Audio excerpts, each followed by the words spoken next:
ಹಿಂದಿನ ವಿಡಿಯೋದಲ್ಲಿ ನಾವು ವಿದ್ಯುದಾವೇಶದ ಬಗ್ಗೆ ತಿಳ್ಕೊಂಡಿದ್ವಿ.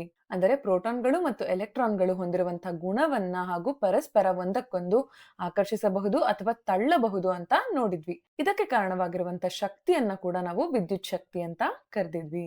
ಈ ವಿಡಿಯೋದಲ್ಲಿ ನಾವು ವಿದ್ಯುದಾವೇಶದ ಸಂಕೇತ ಮತ್ತು ಅದನ್ನ ಯಾವ ಘಟಕದೊಂದಿಗೆ ಅಳೆಯಲಾಗುತ್ತೆ ಅಂತ ನೋಡ್ತಾ ಹೋಗೋಣ. ಇಲ್ಲಿ ನೋಡಿ, ವಿದ್ಯುದಾವೇಶದ ಸಂಕೇತವನ್ನ ನಾನು ಕ್ಯೂ ಅಂತ ಬರ್ಕೊಂಡಿದ್ದೀನಿ. ಹಾಗಾಗಿ ವಿದ್ಯುದಾವೇಶವನ್ನ ನಾವು ಕ್ಯೂ ಇಂದ ಸೂಚಿಸ್ತೀವಿ. ಹಾಗೆ ಇದನ್ನ ಕೂಲಂ ಎಂಬ ಘಟಕದಿಂದ ಅಳೆಯಲಾಗುತ್ತೆ ಹಾಗೂ ಅದರ ಸಂಕೇತ ಕ್ಯಾಪಿಟಲ್ ಸಿ. ನೋಡಿ, ಇಲ್ಲಿ ಬರ್ಕೊಂಡಿದ್ದೀನಲ್ಲ, ಕ್ಯಾಪಿಟಲ್ ಸಿ. ಹೇಗೆ ನಾವು ಭಾರವನ್ನ ಕಿಲೋಗ್ರಾಂಗಳಲ್ಲಿ, ಎತ್ತರವನ್ನ ಮೀಟರ್ಗಳಲ್ಲಿ ಅಳಿತೀವೋ ಅದೇ ರೀತಿ ಆವೇಶವನ್ನ ಕೂಲಂನಲ್ಲಿ ಅಳಿತೀವಿ.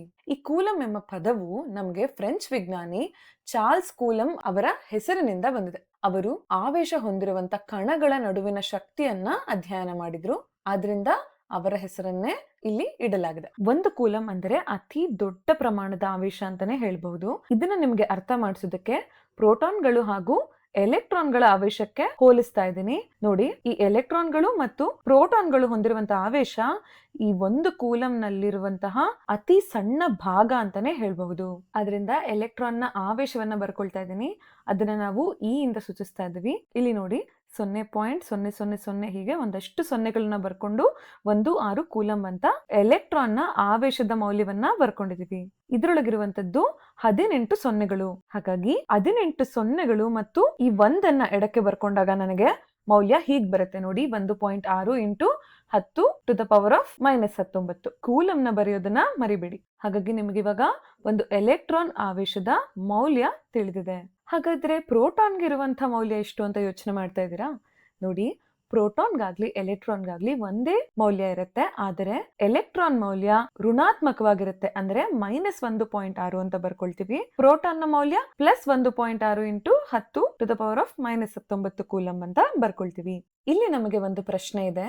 -1 ಕೂಲಂ ಆವೇಶವನ್ನ ಪಡೆಯೋದಕ್ಕೆ ನಮಗೆ ಎಷ್ಟು ಎಲೆಕ್ಟ್ರಾನ್ಗಳ ಅವಶ್ಯಕತೆ ಇದೆ ಅಂತ. ಈ ವಿಡಿಯೋವನ್ನ ನಿಲ್ಲಿಸಿ ನೀವೇ ಸ್ವತಃ ಉತ್ತರ ಹುಡುಕೋದಕ್ಕೆ ಪ್ರಯತ್ನ ಪಡಿ. ಪ್ರಯತ್ನ ಪಟ್ಟಿದ್ದೀರಾ ಅಂತ ಭಾವಿಸ್ತೀನಿ. ನೋಡಿ, ಪ್ರತಿಯೊಂದು ಎಲೆಕ್ಟ್ರಾನ್ಗೆ ಅತಿ ಚಿಕ್ಕ ಆವೇಶ ಇರೋದ್ರಿಂದ 1 ಕೂಲಂ ಮಾಡಲು ನಮಗೆ ಅಪಾರ ಸಂಖ್ಯೆಯ ಎಲೆಕ್ಟ್ರಾನ್ಗಳು ಬೇಕಾಗುತ್ತೆ. ಒಂದು ಎಲೆಕ್ಟ್ರಾನ್ ಆವೇಶದ ಮೌಲ್ಯ 1.6 into 10 to the power of -19. ಇದು ಎಲೆಕ್ಟ್ರಾನ್ ನ ಮೌಲ್ಯ ಆಗಿರೋದ್ರಿಂದ ನಾನಿಲ್ಲಿ ಋಣಾತ್ಮಕ ಚಿಹ್ನೆಯನ್ನ ಬರ್ಕೊಂಡಿದ್ದೀನಿ. ಪ್ರೋಟಾನ್ ಆಗಿದ್ರೆ ಧನಾತ್ಮಕವಾಗಿ ಬರ್ಕೊಳ್ತಾ ಇದ್ದೆ. ಈಗ ನನಗೆ 1 ಕೂಲಂ ಬೇಕು. ಆದ್ರಿಂದ ಈ ಮೌಲ್ಯವನ್ನ ಮತ್ತೆ ಅದೇ ಮೌಲ್ಯದ ಜೊತೆಗೆ ಭಾಗಿಸ್ಕೊಳ್ತಾ ಇದ್ದೀನಿ. ಆದ್ರಿಂದ ಇದೆರಡು ಕ್ಯಾನ್ಸಲ್ ಆಗಿ ನನಗೆ -1 ಕೂಲಂ ಸಿಗುತ್ತೆ ಇಲ್ಲಿರುವಂತ ಮೌಲ್ಯ. ಈಗ ಬಲಕ್ಕೆ ನಾನು ಭಾಗಿಸ್ಕೊಂಡಿದ್ದೀನಿ, ಆದ್ರಿಂದ ನಾನು ಎಡಕ್ಕೆ ಕೂಡ ಭಾಗಿಸ್ಕೊಳ್ಬೇಕು. ಹಾಗಾಗಿ ಈ 1ರಿಂದ 1.6 into 10 to the power of -19 ಭಾಗ ಮಾಡಿದ್ರೆ ನನಗೆ ನೋಡಿ 0.625 into 10 to the power of 19 ಎಲೆಕ್ಟ್ರಾನ್ಗಳು ಸಿಗ್ತಾ ಇದೆ. ಹಾಗಾಗಿ -1 ಕೂಲಂ ನ ಮೌಲ್ಯ ನೋಡಿ 0.625 into 10 to the power of 19 ಎಲೆಕ್ಟ್ರಾನ್ಗಳು. ಈ ಮೌಲ್ಯವನ್ನ ನಾವು ಹೀಗೂ ಬರ್ಕೊಳ್ಬಹುದು, 6.25 into 10 to the power of 18. ಸ್ವಲ್ಪ ಮಟ್ಟಿನ ಗಣಿತ ಜ್ಞಾನ ಬೇಕಾಗುತ್ತೆ ಇದಕ್ಕೆ.